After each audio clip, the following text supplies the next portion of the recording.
Power rarely begins with a plan for corruption, No, it almost always begins with a promise. a promise to fix what's broken, to protect the vulnerable, to serve the greater good. Whether we're talking about a politician sweeping into office or, a CEO taking the helm of a struggling nonprofit, the starting point is usually genuine. Yeah.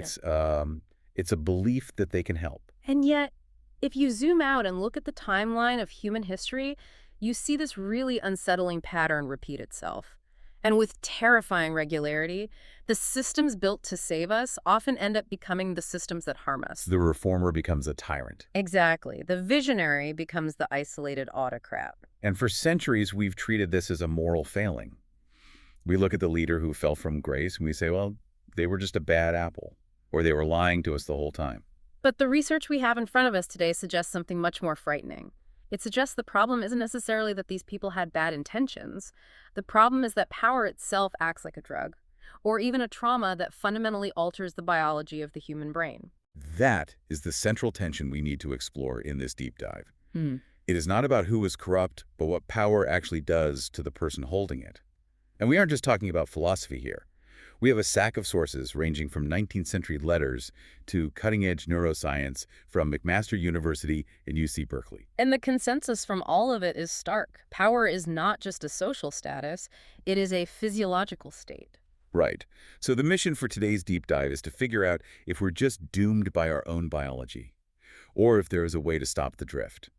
I want to start with the history, because before we had MRI machines, we had historians arguing about this. We all know the famous line, power tends to corrupt, and absolute power corrupts absolutely. Lord Acton, 1887, is probably one of the most famous quotes in the English language. But until I read through the notes for today, I had no idea that quote actually came from a fight, like a literal argument via mail. It did. It was a correspondence between Lord Acton and Bishop Mandell Creighton. And they were arguing about something that feels very modern, honestly. How much empathy should we show to leaders who do bad things? Right. Creighton, the bishop, was looking at the history of popes and kings, Mm. people who had ordered executions, started wars, done terrible things, and his argument was essentially, lay off them. You don't know the pressure they were under. Creighton argued for what he called a favorable presumption. He believed that leaders carry a burden that common people just can't understand, and therefore we should judge them with leniency. It's basically the 19th century version of saying, it's a tough job, give them a break. And Acton was just not having it. Not at all. Acton slammed that idea, and that is exactly where the famous quote comes from. He believed that the office does not sanctify the person holding it. In fact, he wrote a line in that same letter that I think is even more brutal than the famous one. He said, "Great men are almost always bad men." Great men are almost always bad men. That completely flips our hero worship on its head. It does. Acton believed that if you hold power, the suspicion should be against you, not in your favor. He argued that because these kings and popes faced no legal consequences during their lives, they should face the harshest possible judgment from history. So Acton thought power was a moral trap. But you fast forward 140 years, and modern psychology is telling us he was right. But maybe for reasons he didn't even understand. We have this research from Dr. Keltner at UC Berkeley regarding the power paradox. This is critical. The power paradox explains why we feel so betrayed by leaders. Keltner's research shows that the traits that help you gain power in a functional society are things like empathy, collaboration, openness, social intelligence. Right, because to get elected or to get promoted, you usually have to be the person who listens, who builds bridges, Yeah. who actually understands what people need. That's the prestige path to power. Exactly. But the paradox is that once you cross the threshold and actually have the power, those traits start to evaporate. The experience of holding authority literally eliminates the skills that got you there in the first place. It's kind of like a pilot who forgets how to fly the moment the plane reaches cruising altitude. But why does that happen? Is it just arrogance? It's a lot deeper than arrogance. It's about how the brain processes information. When you are powerless or low on the ladder, your survival depends on reading other people.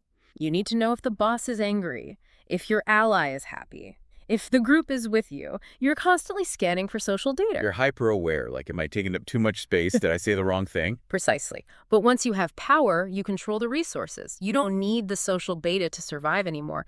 You can focus entirely on your own goals. So the brain, being an incredibly efficient machine, just stops allocating energy to the people scanning software. It shuts it down. And this isn't just a metaphor. The sources talk about a specific biological cocktail that happens when someone is put in charge. Yes. When you place someone in a position of authority, assuming they aren't in the middle of a massive crisis, we see a very specific hormonal shift. First, their testosterone levels go up. Which drives action, confidence, Yeah. dominance. Right. But at the very same time, their cortisol levels drop. And cortisol is the stress hormone. It's the body's alarm system. It's the thing that makes you worry about consequences or risk. So you have the gas pedal floored with the testosterone, and you've basically cut the brake lines with the low cortisol. That is a perfect analogy. It acts as a tonic. The person feels totally disinhibited. They feel free to act on impulse without that nagging voice asking, is this a bad idea? Or what will people think? Which leads us to the Cookie Monster study, which I honestly think should be required reading for every voter and board member out there. It's a classic for a reason. Keltner put groups of 3 people in a room to do a really boring task. He randomly assigned one person to be the leader. They work for a bit, and then here comes the test he brings in a plate of 4 cookies. 3 people, 4 cookies. The math creates the conflict. Everyone takes one. 1 cookie is left. The question is, who takes the 4th one? And let me guess, the leader takes it. Almost invariably. But that isn't even the interesting part. The interesting part is how they ate it. The study found that the people assigned the leadership role were statistically much more likely to eat with their mouths open, to smack their lips, and literally get crumbs all over their faces. Hence the Cookie Monster label. Exactly. Now remember, these weren't inherently bad people. They were randomly assigned power 10 minutes ago. But that tiny injection of authority shut down their self-monitoring. They stopped asking, am I being polite? Is this greedy? And they just took what they wanted. It's funny when it's about cookies. It is significantly less funny when it's about tax policy or military strategy, because that crumb-on-the-face energy translates to a total lack of awareness about how your actions look to others, or how they actually affect others. And that brings us to the most disturbing part of the science in our stack, the empathy deficit. We really need to talk about mirror neurons. Yes, this comes from the neuroscience work at McMaster University, specifically Sukhvinder Obi's lab. This is where we move from people just being jerks to what looks like actual brain impairment. It does. Obi used a machine called transcranial magnetic stimulation, TMS. It allows scientists to stimulate the motor cortex of the brain to see how responsive it is. Let's break that down for the listener. What exactly are they looking for with that? They're looking for motor resonance. Basically, if I watch you pick up a cup of coffee, the neurons in my brain that control my hand fire just a little bit. I don't actually move, but my brain mirrors your action. This simulation is the physiological basis of empathy. It is literally how I understand what you are doing and feeling. It's the brain's way of putting me in your shoes. Exactly. Now, here is the finding. When Obi tested powerful people, or even just people primed to feel powerful, that mirroring system was suppressed. It was like neural anesthesia. So when a powerful person looks at someone else, their brain isn't firing that signal. The signal is incredibly weak. It's not just that they are choosing to ignore you, it's that their brains physically struggle to simulate your experience. They lose the raw data required to empathize. That explains the E on the forehead test mentioned in the notes. Yes, the perspective study. They ask participants to draw the letter E on their own foreheads with a marker. Okay. People who felt powerless or high empathy people tended to draw the E so that someone else could read it, which means they had to draw it backward to themselves. They were inherently prioritizing the other person's view. And the powerful people. They drew the E so they could read it backward to everyone else in the room. Oh, I can read it, so who cares if you can? A literal inability to step outside their own vantage point. So let's look at the scorecard here. We have a brain pumped full of testosterone, stripped of stress hormones, ignoring risk, eating with its mouth open, and neurologically unable to mirror the people around it.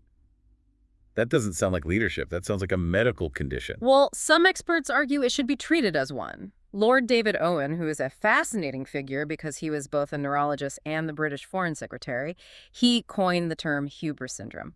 I love that he has the dual background. He's literally diagnosing his own colleagues in Parliament. He essentially argued that hubris syndrome isn't a personality disorder you're born with, like narcissism. It is an acquired condition. It's an occupational hazard. You patch it by holding power for too long without constraints. So what are the symptoms? If I'm looking at a leader, maybe a CEO or a politician, what am I looking for? Owen lists 14 clinical symptoms, but they cluster around a few big themes. One is messianic zeal, a sense that they have a broad vision that somehow exempts them from the nuts and bolts of policy or reality. The I don't do details, I do destiny mindset. Exactly. Owen calls it hubris competence. They ignore the details because they feel their grand vision is enough to make it work.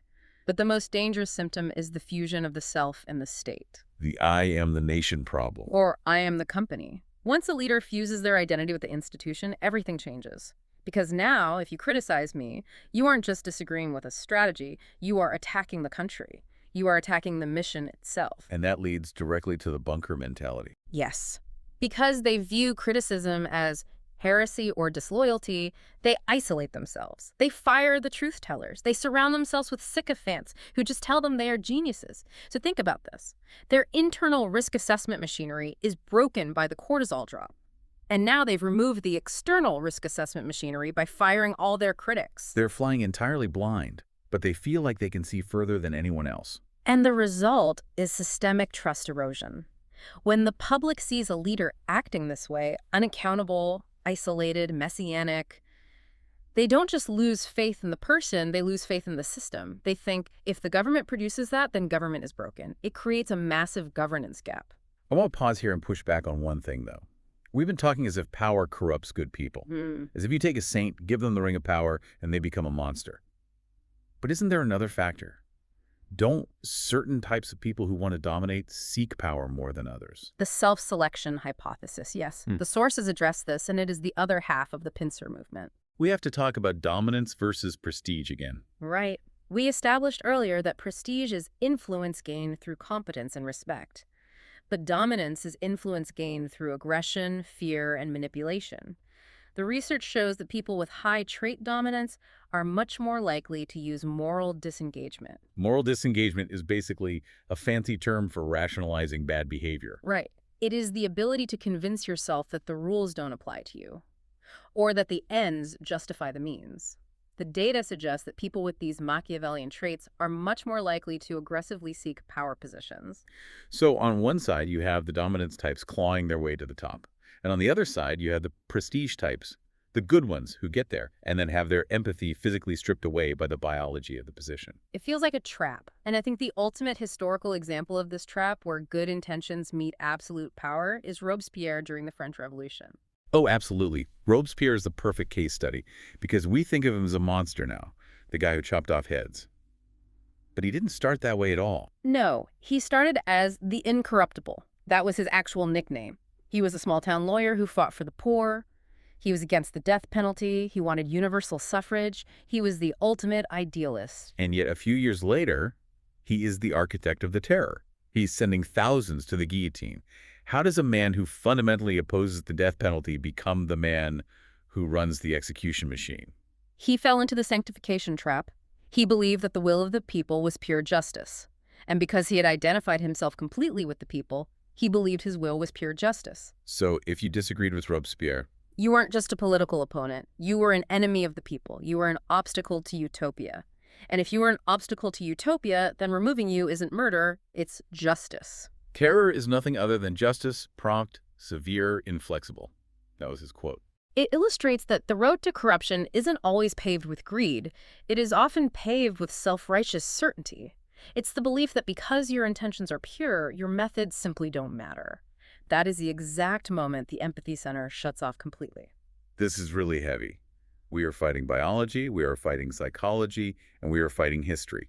Is corruption just inevitable? If I get a promotion tomorrow, am I doomed to become a jerk? It is not inevitable, but avoiding it requires active, almost aggressive resistance. The research suggests that prestige leaders, those who constantly focus on respect rather than fear, can resist it. But we cannot rely on luck or willpower. Lord Owen had a prescription for this, didn't he? He did. He called it the toehold. The toehold. This is the idea that a leader needs a tether to reality. Yes. Usually this takes the form of a person. A spouse, a cynical friend from childhood, an independent advisor, someone who is not on the payroll, someone who is not afraid to look the leader in the eye and say, "You are wrong," or "You have spinach in your teeth." You need someone to puncture the bubble of reverence. If everyone around you laughs at your bad jokes, you are in the danger zone. You need the person who refuses to laugh. Exactly. But relying on a spouse is fragile. We need structural safeguards. This is where we need to completely reframe how we see checks and balances. We usually see them as red tape, just bureaucratic inefficiencies. But in the context of this neuroscience, they aren't inefficiencies, they are cognitive prosthetics. Cognitive prosthetics. That is such a fascinating phrase. Think about it. If power causes brain damage, if it destroys your ability to assess risk and feel empathy, then you need an external system to do that for you. An independent judiciary, a free press, a divided government. These institutions force the leader to confront reality. They force the leader to explain themselves. So transparency isn't just about paperwork. It's the only thing that stops the brain from slipping into that hubris state. It forces the E on the forehead to be drawn so others can read it. Yes. Downward accountability is key here. Answering to the people you serve, not just the donors or the board who keep you in power. When leaders are forced to justify their actions to the people most affected by them, it can reactivate those empathy pathways. But it requires the leader to accept those limits. And that brings us right back to the paradox. The people most likely to need those limits are the ones most likely to try to dismantle them. That is the eternal struggle of governance. And it's why the sources emphasize that we cannot just wait for good people to save us. We have to build systems that assume people will break. We have to design the cockpit assuming the pilot is going to go blind. Exactly. It really challenges the way we think about leadership selection. We look for charisma. We look for that dominant energy. We like the guy who says, I alone can fix it. But the science suggests that is the exact wrong trait. We might be selecting for the very pathology we are trying so hard to avoid. I want to leave you with this final thought. We've established that power is a heavy cognitive load that literally reshapes the mind. We know the biology works against us. It absolutely does. So if even good intentions can be reshaped by power, if the very biology of authority strips away the empathy required to lead, what protects society from moral decline? Can we ever truly rely on character alone to protect us? Or is the only safety found in the limits we place on that power?